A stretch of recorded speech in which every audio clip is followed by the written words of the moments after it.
तो चलिए बात करते हैं अमेज़न के वर्षावनों की। ये हमारे ग्रह की मतलब हम सबकी जीवन रेखाएं हैं और आज ये खत्म होने की कगार पर हैं। इस पूरी बातचीत में हम उस लड़ाई की गहराई में उतरेंगे जो सिर्फ जंगल के लिए नहीं है बल्कि पूरी इंसानियत के भविष्य के लिए लड़ी जा रही है। और सबसे बड़ा सवाल यही है, क्या हम इस अनमोल खजाने को हमेशा के लिए खो देंगे? पृथ्वी पर सबसे बड़ा प्राकृतिक युद्ध क्षेत्र, ये एक बहुत बड़ा बयान है। पर इसका असली मतलब क्या है, चलिए समझते हैं। ये सिर्फ शब्द नहीं है, ये उस कच्ची और कभी-कभी जानलेवा हकीकत को बयां करते हैं जो अमेज़न की हर पत्ती और हर नदी में बसती है।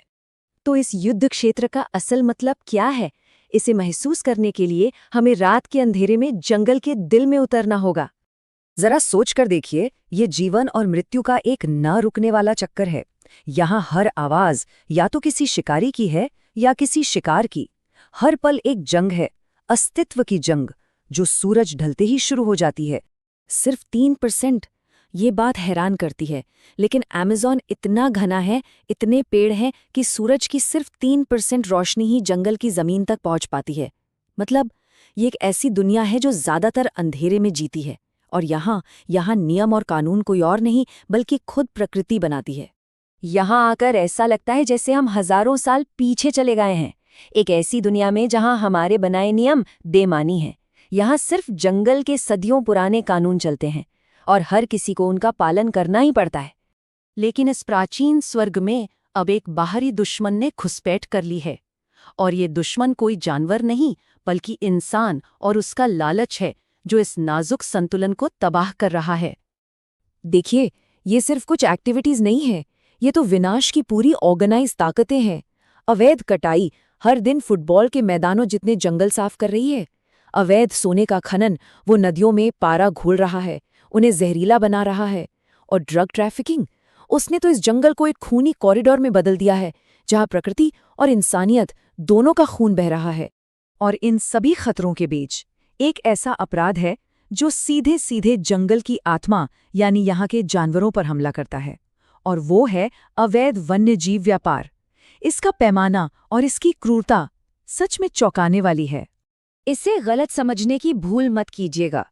ये कोई छोटा मोटा अपराध नहीं है, ये एक पूरा संगठित ग्लोबल नेटवर्क है जो हमारी पृथ्वी की सबसे कीमती प्रजातियों को खत्म कर रहा है, और वो भी सिर्फ मुनाफे के लिए। $23 अरब, ये इस काले बाजार का सालाना आंकड़ा है, और ये सिर्फ अमेज़न और अफ्रीकी जंगलों से होने वाले एक्सपोर्ट को मिलाकर है। $23 अरब, ये सिर्फ पैसा नहीं है, ये हमारी धरती की बायोडाइवर्सिटी की कीमत है जो चुकाई जा रही है। इस मांग के पीछे की वजह अक्सर बेतुकी और अंधविश्वास पर आधारित है, खासकर चीन जैसे बाजारों में। गैंडे के सींग में वही केराटिन होता है जो हमारे नाखूनों में, फिर भी इस अंधविश्वास के लिए उन्हें मारा जा रहा है। लेकिन इतनी निराशा के बीच जमीन पर कुछ ऐसे समाधान भी हैं जो वाकई उम्मीद जगाते हैं। एक ऐसा मॉडल है जो दुश्मनों को दोस्त बना रहा है, जो विनाश करने वालों को रक्षक बना रहा है। ये मॉडल बहुत ही शानदार तरीके से दिखाता है कि कैसे आर्थिक प्रोत्साहन को संरक्षण से जोड़ा जा सकता है। ये लोगों को एक बेहतर विकल्प देता है जिससे वे जंगल के विनाशक बनने के बजाय उसके रक्षक बन जाते हैं। ये सीधी साधी बातचीत ही इस मॉडल की ताकत को दर्शाती है। जब लोगों को जीने का एक सम्मानजनक और बेहतर तरीका मिलता है तो वे सही चुनाव करते हैं। ये संरक्षण के लिए एक बहुत ही प्रैक्टिकल और मानवीय अप्रोच है। तो अब चलिए इस स्थानीय लड़ाई से हटकर ये समझते हैं कि अमेज़न की सुरक्षा पूरी दुनिया के लिए इतनी ज़रूरी क्यों है। बात यह है कि दांव पर सिर्फ एक जंगल नहीं बल्कि हमारा पूरा ग्रह है। दुनिया के जितने भी वर्षावन हैं ना, वो पृथ्वी की कुल जमीन के सिर्फ 6% हिस्से पर हैं। सुनने में ये बहुत छोटा सा हिस्सा लगता है ना? लेकिन उसी 6% हिस्से में पृथ्वी के आधे से ज्यादा जीव जंतु रहते हैं। आधे से ज्यादा प्रजातियां, पौधे और जानवर सब इसी छोटे से हिस्से में।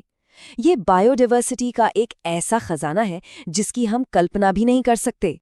और आखिर में ये सिर्फ अमेज़न की लड़ाई नहीं है। चाहे भारत में मॉनसून की बारिश हो या दुनिया भर में तापमान का संतुलन, ये सब इन वर्षावनों के स्वास्थ्य पर निर्भर करता है। ये जंगल हमारे ग्रह की जलवायु को स्थिर रखते हैं, इसलिए इन्हें बचाना हम सभी की जिम्मेदारी है। ये सवाल ये हमें वाकई सोचने पर मजबूर करता है कि हम प्रकृति को और इंसानों की बनाई चीज़ों को इतना अलग अलग क्यों देखते हैं।